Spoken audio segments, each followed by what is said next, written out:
working on for the last couple of days has been wrestle ups from guard. So taking a long range position and then wrestling up from there. So you can start with kind of like a basic and then sort of take things from there. So let's just say my opponent is here and we're going to kind of assume my opponent is a little dumb. And yeah, and he's standing even a bit higher. Yeah, so let's say my opponent is standing like this right now. This is for a wrestle up the best position for me. This is essentially like the idiot sweep when you're in guard. So because he's nice and tall, his arms are really far away from me. He's gonna if he just puts his arm out, he's not gonna be able to reach me. So what I can do is from here, I would basically just fold my legs in, go to the knees, and hit it up. And set it down like that, okay? Not something that's going to happen a lot, but the idea is that if your opponent is standing like that, that's what you do, okay? I just like to show that just for context, and we'll drill that a bit, but I just like to show it for context because the main thing is if I don't show that first, everyone's always like, well, why would I stand like this? It's like, well, because if you don't, I do that. So that's kind of like your base reaction. So when you're in this position, anytime you see this, immediately sit up for a double leg. Okay, so that needs to be like your default. Anytime you see the opponent standing very straight, not going to be able to get your hands in.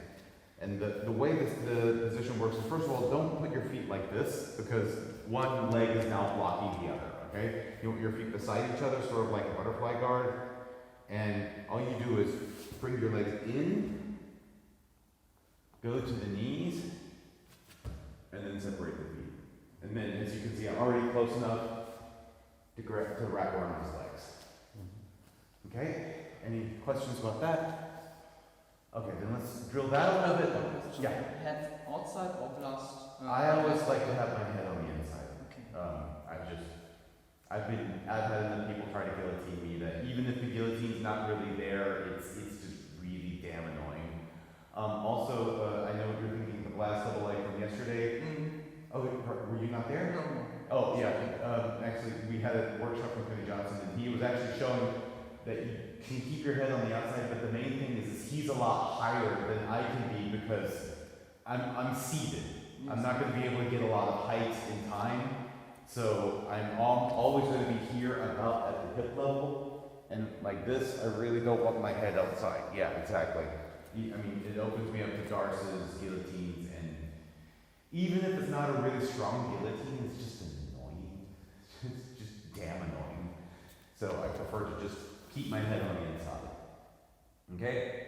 So let's drill that a bit, and then we'll go to some of the other stuff. So the whole idea was my opponent was kind of dumb the last time. Now we're going to assume my opponent's not dumb. So he's not standing up straight like this. Instead, he's going head height, and he's got his hands in front of him so that we can start, he can start doing things to annoy me. But the main thing is you want this kind of a head height, because now if you try to do the same thing, I can stop him now. Okay? I've got reach. My legs are further away. I've got head height, I can start blocking things, I can start pressuring in with my head, I can do all sorts of stuff from here, okay? So, when you're this person, you want to be in this kind of position. So, you don't have to keep I like, sometimes if things are less active, I'll rest my elbows on my knees just to save energy, but you want to have the same head height as your opponent, okay? You don't want to be up like this, because this is when he just starts going in for a double. Okay? So, now, assuming that our opponent is not stupid and doing that, because that's where things start getting cool. So now my opponent's not dumb. Yeah, exactly. So he's taking a position here. So now we can start doing like arm drags and everything. And we're going to do exactly that. So the first thing we're going to do is take an inside grip, and we're going to shoot our thumb really high up into his armpit.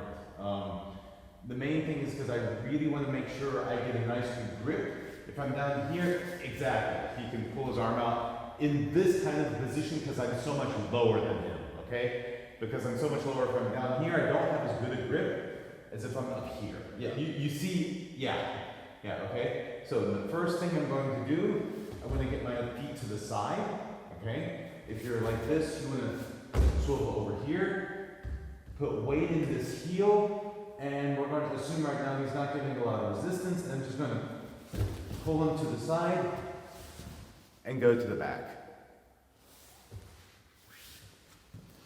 Okay? So again, it'll happen, but it's lower percentage because normally someone's not going to be so limp. But again, I like to give this as context for what the last action we're going to be doing actually would be. So again, we're here.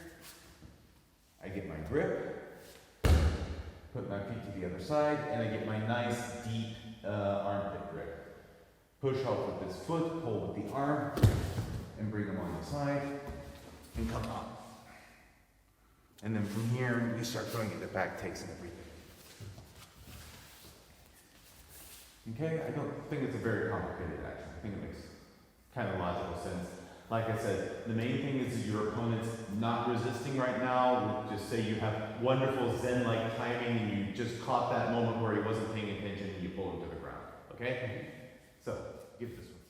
We've got the example of my opponent is kind of dumb. We've got the example of my opponent smarter, but he's not doing much to protect the stance.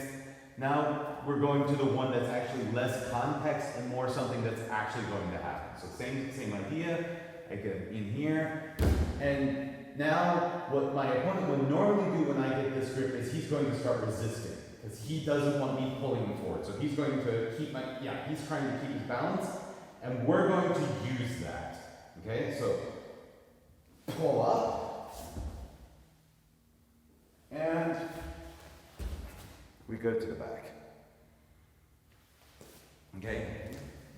And this is why I wanted to show the last one, because if your opponent doesn't resist, then you just pull him forward and take the back. But the idea is, again, my opponent's not an idiot. He's not just going to sit here and let me pull him forward. He doesn't want to go down. So as I pull, he tries to resist, and we use that resisting motion to come onto the back.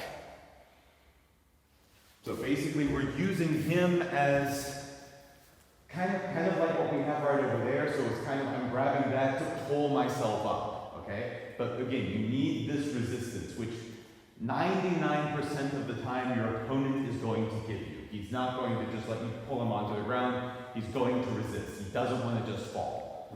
And that's what we use to get up. So, and this is why you want to have this knee on the ground now, because if my feet are kind of like this, I'm gonna have a hard time standing up. So I come in here, and I like to have it here, and basically I pull myself onto this knee with him.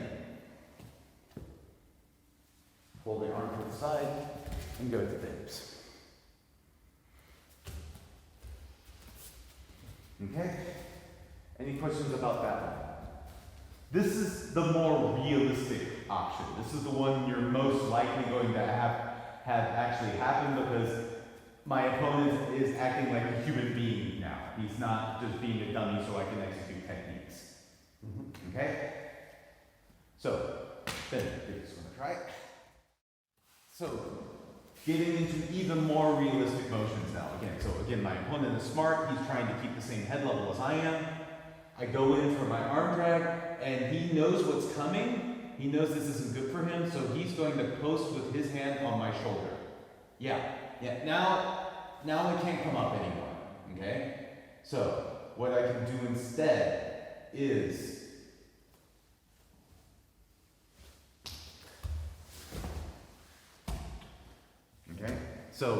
because the thing about posts is they're unidirectional, okay? If I'm here and he posts, you want to If we're like this and he posts, this post is only good in this direction. The minute I go here, the post is useless. The minute I go this way, the post is useless.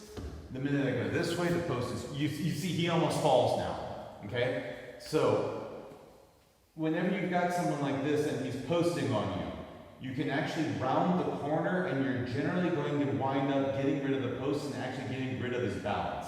So, take my leg to the side, and yet you see he's already starting.